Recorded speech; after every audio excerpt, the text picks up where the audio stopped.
Welcome to lesson 3.1. Today we're going to be graphing quadratic functions in standard form.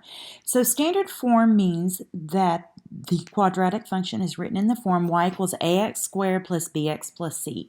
It's the same form that we use when we use quadratic formula, but we're shifting our focus now to graphing. And so the shape of the graph is called a parabola, as you can see here when we look at the parent function.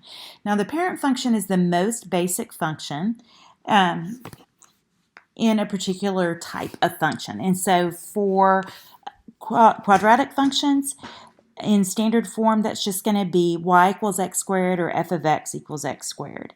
And so you can see here we've got our nice parabola. It's got a vertex right here at 0, 0. That's either going to be where you have a minimum or a maximum. In this case, it's a minimum because this parabola opens up. Right through the vertex runs the axis of symmetry, which is going to be a vertical line. In this case, it is at x equals 0 because it always runs through the vertex.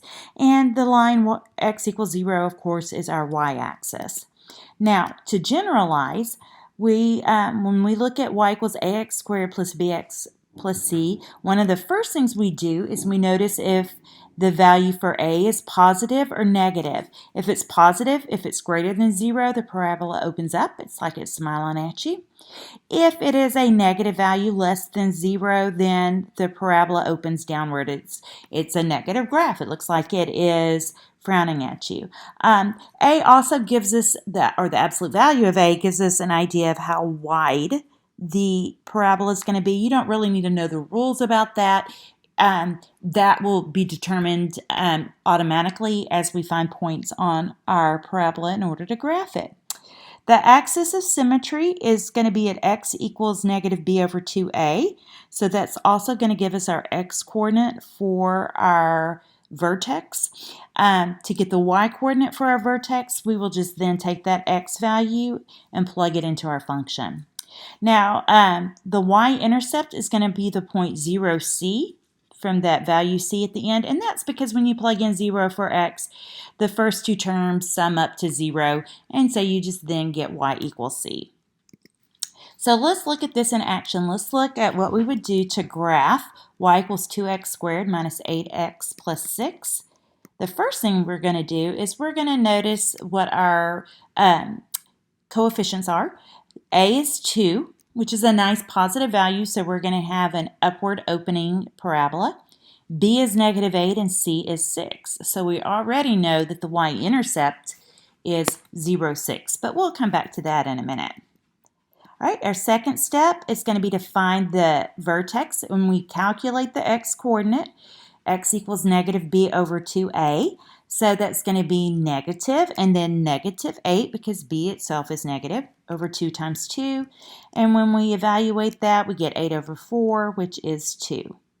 Now, remember, to get the y value of the vertex, we're going to take that value for x and we're going to plug that into our function. And so we're going to replace x with 2. So we'll have 2 times 2 squared minus 8 times 2 plus 6.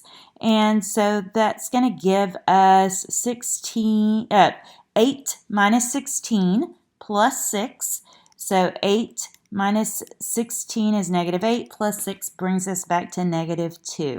And so our vertex is going to be 2, negative 2. So you would want to go ahead and plot that point. And then go ahead and draw the axis of symmetry, x equals 2. And then we'll go ahead and we'll start finding some points on our parabola. The first, other than the vertex, the first thing we're going to do is go ahead and plot the y-intercept at 0, 6. So you can see that right here. We have 0, 6. Part of why we draw in the axis of symmetry so that we can use it to get bonus points on our parabola just by reflecting. So since 0, 6 is 2 units to the left of our axis of symmetry, we are going to reflect over 2 units to the right of the axis of symmetry. And at 4, 6, we'll go ahead and plot that point. We don't even have to even think about the fact that it's 4, 6, we can just use the axis of symmetry to do our reflecting, but it is at 4, 6. Now we need another point, so pick another x value. We already know what happens when x equals 0, y is 6. We know at x equals 2, y is negative 2. So let's plug in 1. 1's a nice value to plug in, and when easy to work with.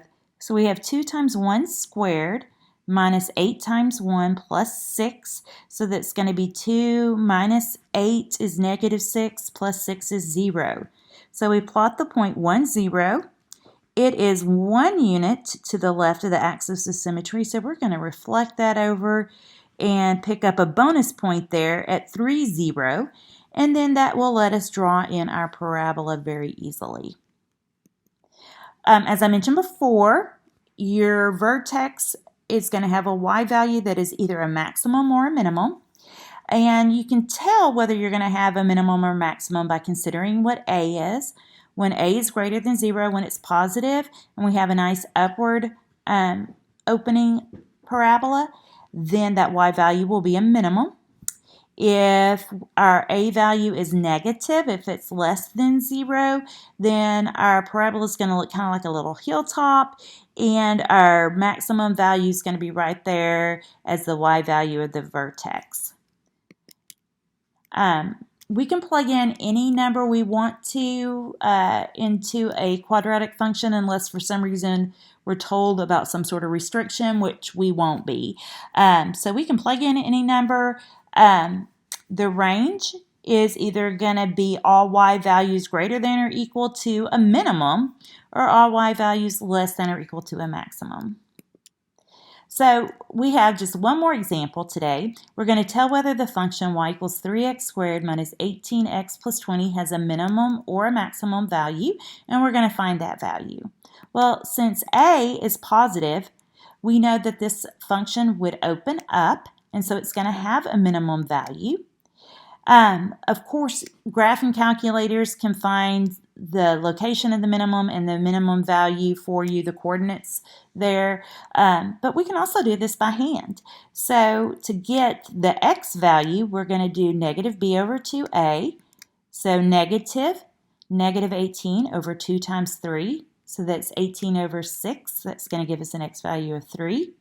And to figure out the y value, you just take that x value and plug it into your function. And so we'll have 3 times 3 squared, which is 27, minus 18 times 3, so that's 54. 27 minus 54 is negative 27, plus 20 gives us negative 7. And so our minimum value is negative 7.